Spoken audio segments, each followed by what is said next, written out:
It's never ever been like a widespread shortage. It's always been concentrated in certain places and certain types of schools and schools that serve certain types of kids.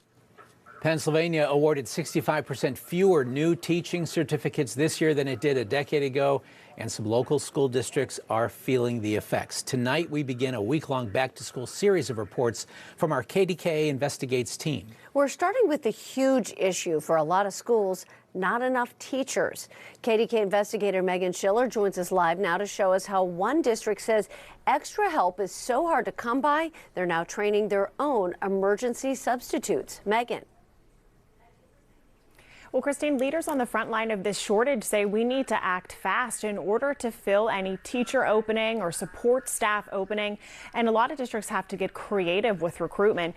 We talked with the leading researcher on this topic, and he said if this situation is not handled appropriately, it could threaten our state's future. All right, I apologize, guys. Inside Charleroi High School sits 5 people who never planned to enter the classroom. Jamie Call is one of them. I had some career changes recently, and they posted about it online, and I thought it would just be a good opportunity. He spotted this social media post, a desperate plea by the district to find emergency substitute teachers. It's now a yearly plea to get more people in the building. Be careful at the copier, in the hallways. The man behind the post is Principal Adam Brewer, who runs the emergency substitute training. A few years ago, we were having substitute teacher shortages where we were having a lot of class coverages and things of that nature. And we decided to come up with this program where we can pull in people with bachelor's degrees and we can emergency certify them as long as we train them. It's not just Charleroi. It's not just Washington County. Penn State researcher Dr. Ed Fuller tracks Pennsylvania's teacher workforce and says many districts need either full-time positions filled or extra subs on hand. I would say, though, that the western side of the state, including the Pittsburgh metro area, has less of a shortage than the Philadelphia area. Still, there's a huge gap here. In Allegheny County alone, districts need 397 more teachers. Last year, the state issued just 407 new teaching certificates here, down 21% in a decade. Fuller rates the shortage as severe. And the effects really are, something that our students see on a daily basis. And it's not just in our classroom teachers. We're seeing this with school counselors, with nurses. Pennsylvania State Education Association President Aaron Chapin says statewide, new teacher certifications have dropped 65% since 2012. At the same time, emergency certifications, that's for teachers working without full credentials, jumped 600%. Fuller believes one of the biggest factors driving teachers out of the classroom is that they earn $5,000 to $10,000 less now than in 2020, thanks to inflation. You have to pay your mortgage, you have to pay your rent, you have to buy food, it's not like you can forego those things. So at some point you make a decision like, I don't really want to leave teaching, but I don't really have a choice because I have to pay all these bills. Fuller and Chapin point to the same fixes: higher pay, a living wage for support staff, and stipends so student teachers can afford to finish their training without working a second job. The governor's office did just add $40 million into the budget for that stipend, but it doesn't help teachers already in the classroom. Until the shift occurs, districts like Charleroi will keep training their own. Did you ever think that you would be here? No, absolutely not. So I didn't want to be a teacher, but I knew I wanted to be a coach. And now, as I get older, I'm seeing how similar, they're very similar career choices, I guess you could say. They're just part of the team, and we want that. We want that. That's the type of culture we want to create here. As we want anyone that steps in our building to help our kids. Hey, you're part of our family now. Let's go. And those people that you saw in the video, they're going to finish their training, clear their background checks, and they should be available in the coming weeks to be there to help in the classroom. Now, Charleroi, when it comes to full-time positions, they said they had to start working last April in order to try to get those spots filled by June. So right now they are at full staff. Fuller says it is much worse in the Philly area. He says they've seen a boom of school-aged children there. Here in our side of the state, however, we've seen a decline in the number of students that are enrolling. So essentially that means, fewer teachers that are going to be needed for fewer students. Well, Meghan, what's the one thing that surprised you most when you were reporting this story? I was surprised to learn that, yes, we have now less students, but we have more special education students.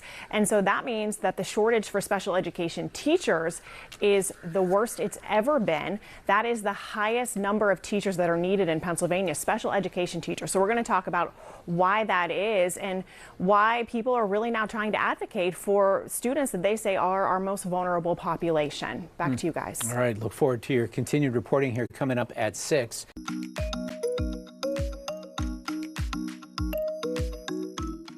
But it's not just like it's a handful of kids. It's thousands and thousands and thousands and thousands of kids spread all across the state. That the special ed is not concentrated in a specific area. It's everywhere in the state. And that we don't do anything about that is really disturbing. A leading researcher says Pennsylvania may be breaking federal law by not providing enough certified teachers for special education students. In the second part of our Back to School series, KDKA investigator Meghan Schiller is digging into why the shortage of teachers in special ed is so much worse than in other subjects. Experts tell me special education is now the hardest teaching job to fill in Pennsylvania, and the number of students who need those services keeps climbing.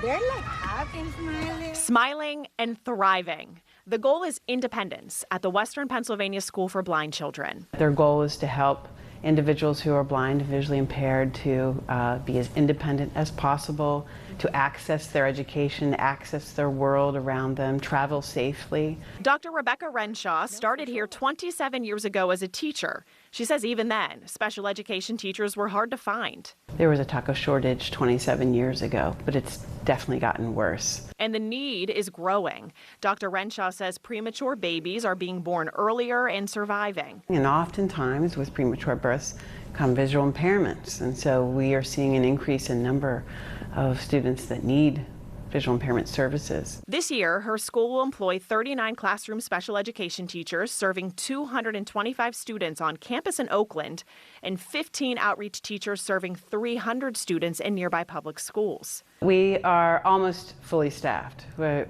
very optimistic that we'll reach our mark.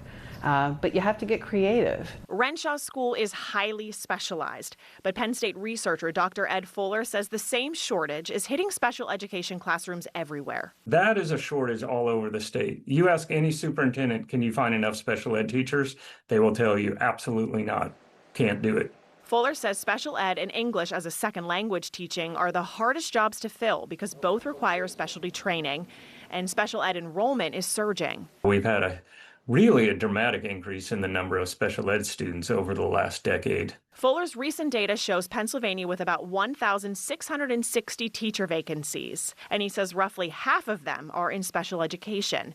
He finds another 3,500 classroom special ed teachers are working on emergency permits. They hire somebody on an emergency permit, and so that person may or may not have the training that they should have to be a special education teacher. They could fill it with short-term subs, which is really scary because they probably don't have any special ed training at all. Federal law requires certified teachers for special ed students, and Fuller says that many emergency certified teachers means Pennsylvania is likely falling short. I would suspect that Pennsylvania and a whole slew of other states are probably out of compliance with that. Pennsylvania State Education Association President Aaron Chapin says the problem starts with how hard the jobs become. There's a lot of paperwork, there's a lot of meetings. It's a very challenging job. And again, as I spoke about earlier, there are a lot of instances where our special education staff are getting injured on the job because there's not enough resources. Chapin says the data shows special education certifications are down 70% from a decade ago, and he says funding is partly to blame. Our schools have been underfunded for generations, and we're now seeing the effect of this. The state is trying to chip away at the problem. Progress for our teachers. The Shapiro administration just announced nearly $1 million in grants to speed up certifications for aspiring special ed teachers. And the state says more than 450 teachers are now getting trained in that accelerated program. But Chapin says a fix won't come overnight. It took decades to get to this situation. Hopefully it's not going to take decades to get out of this.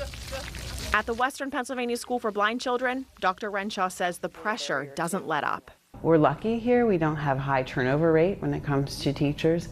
Our issue Our challenge, I should say, is just our enrollment is growing. That's why she hopes to spread awareness about the profession. It is so rewarding. You honestly feel like you make a difference every day. Chapin with the PSEA says these teachers are having to work magic and they don't have the resources they need. He says until the funding catches up, they're essentially going to have to continue to get creative. One thing that the School for the Blind is doing is they say that if a teacher does come and has interest in working with the visually impaired, they'll pay for them to go back in order to get more certifications. Reporting tonight in the newsroom, I'm Meghan Schiller, KDKA-TV News.